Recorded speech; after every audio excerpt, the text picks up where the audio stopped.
अस्सलाम वालेकुम students, welcome to my channel.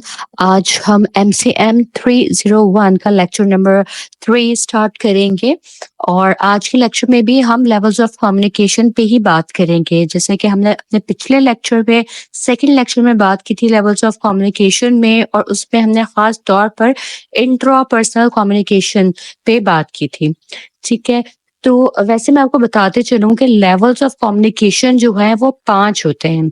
ठीक है, number 1 is intrapersonal communication, number 2 interpersonal communication, number 3 group communication, number 4 public communication, and number 5 is mass communication. ठीक है, ये 5 levels of communication है। इनमें से हमने इंट्रापर्सनल कम्युनिकेशन में अपने लास्ट लेक्चर में बात की है, जो कि खुद से बात करने और अपने अंदरूनी ख्यालात का जायजा लेने पर मुश्तमिल होता है। ठीक है, आज हम इस मौजू को आगे बढ़ाते हुए इंटरपर्सनल कम्युनिकेशन को समझेंगे, जो उस वक्त होता है जब 2 या 2 से ज्यादा अफराद आमने सामने बातचीत करते हैं। ठीक है, इंट्रापर्सनल कम्युनिकेशन में बातचीत हमारे जहन में होती है, जबकि इंटरपर्सनल कम्युनिकेशन में 2 या उससे ज्यादा अफराद के दरमियान बराह रास्त तबादला होता है। ये तबादला बाहिमी तामुल, तफहीम और रद्द अमल पर मुश्तमिल होता है, जो हमारे रोजमर्रा के ताल्लुकात, टीम वर्क, लीडरशिप और कोलैबोरेशन में अहम किरदार अदा करता है।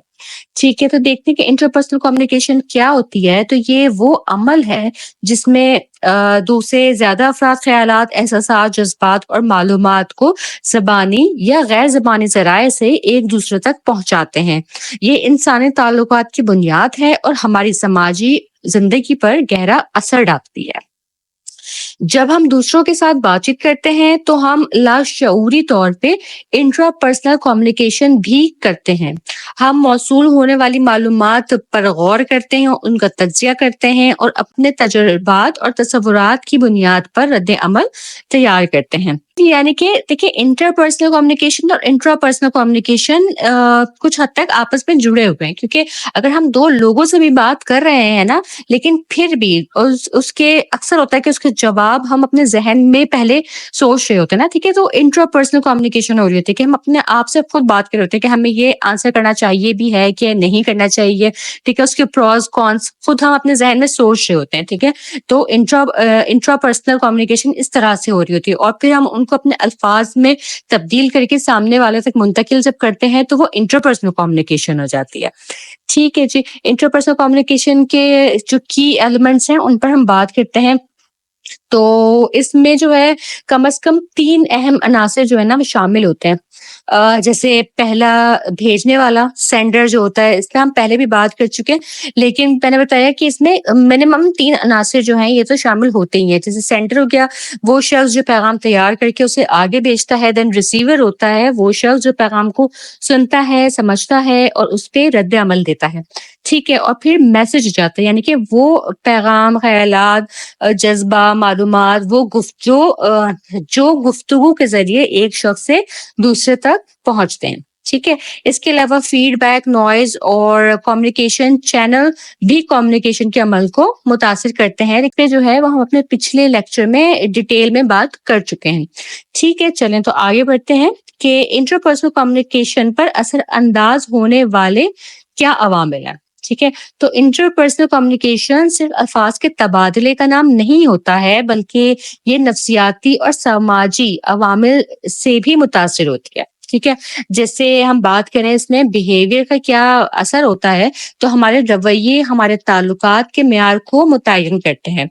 हम आम तौर पे ये फर्ज करते हैं कि लोग हर सूरत हाल में एक जैसा बर्ताव करेंगे। ठीक है, हम दूसरों को उनकी पहले ताज़ुर के फर्स्ट इंप्रेशन की बुनियाद पर परखने लगते हैं। सही है ना? और हम उन लोगों से ज्यादा मुतासिर होते हैं जिनके साथ हमारी खुसूसियात मुश्तरक हों। ठीक है, लाइक माइंडेड हों। ठीक है, जो मनफी पहलुओं का हमारी राय पर मिस्बत पहलुओं के मुकाबले में ज्यादा असर पड़ता है। ठीक है, हम महदूद सोच और ज्यादा तजुर्बात की बुनियाद पर फैसले करते हैं, जिसकी वजह से अक्सर गलतियां कर बैठते हैं। ٹھیک ہے، پھر اس میں آ جاتا ہے کہ کانٹیکسٹ کا کیا اثر ہوتا ہے۔ کانٹیکسٹ جیسے ہم نے لاسٹ لیکچر میں بھی اپنے پڑھا ہے، لیکن میں آپ کو انٹرپرسنل کے حوالے سے دوبارہ سے اسے بتا دیتی ہوں کہ انٹرپرسنل کمیونیکیشن ہمیشہ ایک مخصوص ماحول اور پس منظر میں ہوتی ہے جو گفتگو کے انداز اور اثرات کو متعین کرتی ہے، ٹھیک ہے۔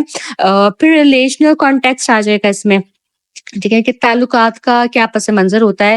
تو جس شخص سے ہم بات کر رہے ہوتے ہیں اس کے ساتھ ہمارے تعلقات کا نوعیت کمیونیکیشن پر اثر انداز ہوتی ہے، ٹھیک ہے۔ مثال کے طور پہ دوست سے بات کرنے کا انداز باس سے بات کرنے کا انداز سے مختلف ہوتا ہے، ٹھیک ہے۔ پھر سچویشنل کانٹیکسٹ آ جاتا ہے کہ حالات کا پس منظر کیا ہے۔ تو گفتگو کا ماحول اور مقصد کسی بھی اس کے انداز کو متاثر کرتا ہے، یعنی کہ دفتر میں ہونے والی رسمی گفتگو اور کیفے میں ہونے والی غیر رسمی بات چیت میں واضح فرق ہوتا ہے، ٹھیک ہے۔ سچویشنل کانٹیکسٹ ہوتے ہیں، سچویشن کے حساب سے جو ہے ہم بات کر رہے ہوتے ہیں۔ پھر آ جاتا ہے انوائرمنٹل کانٹیکسٹ، ماحولیاتی پس منظر، ٹھیک ہے۔ تو جسمانی ماحول بھی کمیونیکیشن کو متاثر کرتا ہے۔ شور، درجہ حرارت، روشنی اور بیٹھنے کا انداز گفتگو کے مؤثر ہونے میں اہم کردار ادا کرتا ہے، ٹھیک ہے جی۔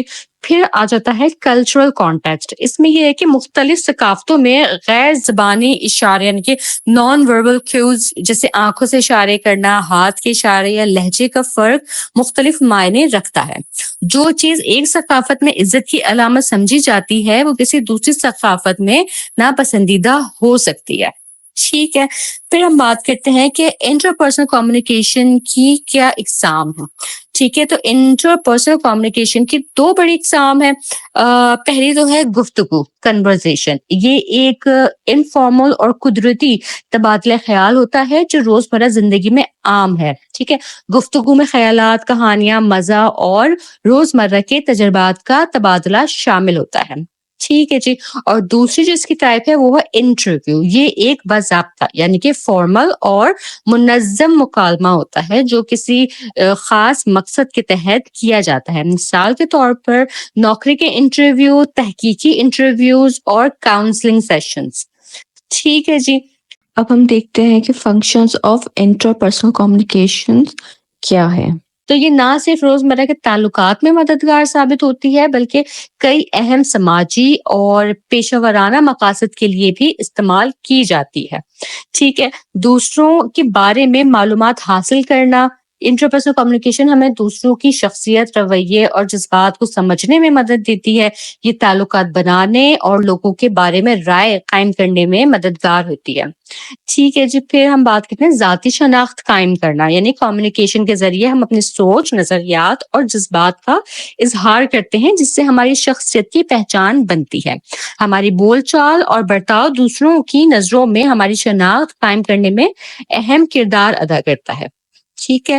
اختیار اور اثر و رسوخ حاصل کرنا، تو مؤثر کمیونیکیشن جو ہے دوسروں کو پرسویٹ کرنے، اثر انداز ہونے اور مختلف حالات کو کنٹرول کرنے میں مدد دیتی ہے۔ لیڈرشپ، ٹیم ورک اور فیصلہ سازی، ڈیسیژن میکنگ میں انٹرپرسنل کمیونیکیشن بنیادی کردار ادا کرتی ہے، ٹھیک ہے جی۔ اس پورے لیکچر کو میں آج کے کنکلوڈ کر دوں آپ کے لیے، تو یہ ہے کہ انٹرپرسنل کمیونیکیشن ہماری روزمرہ زندگی کا ایک لازمی حصہ ہے۔ یہ نہ صرف خیالات اور جذبات کے تبادلے کا ذریعہ ہے بلکہ تعلقات بنانے، شناخت قائم کرنے اور سماجی پیشہ ورانہ کامیابی حاصل کرنے میں بھی مدد دیتا ہے، ٹھیک ہے جی۔ یہ صرف الفاظ کا تبادلہ نہیں ہوتا بلکہ اس میں ہمارے رویے، ماحول، کلچر اور حالات جیسے کئی عوامل اثر انداز ہوتے ہیں۔ چاہے ہم دوستوں کے ساتھ گفتگو کر رہے ہوں، کسی باس سے بات کر رہے ہوں یا انٹرویوز دے رہے ہوں، اس مہارت کو بہتر بنانا ہمیں زیادہ مؤثر اور کامیاب بننے میں مدد دیتا ہے۔ اس کے ساتھ ہی یہ آج کا لیکچر بھی ہمارا کمپلیٹ ہوتا ہے، اور میرا لیکچر آپ کو اچھا لگے تو آپ ضرور سے لائک کیجیے گا، اپنے فیلو اسٹوڈینٹس کے ساتھ ضرور شیئر کیجیے گا، چینل سبسکرائب کیجیے گا، اور ان شاء اللہ تعالیٰ میں اپنے نیکسٹ ویڈیو میں پھر حاضر ہوں گی۔ تب تک آپ سب اپنا بہت خیال رکھیے گا۔ اللہ حافظ۔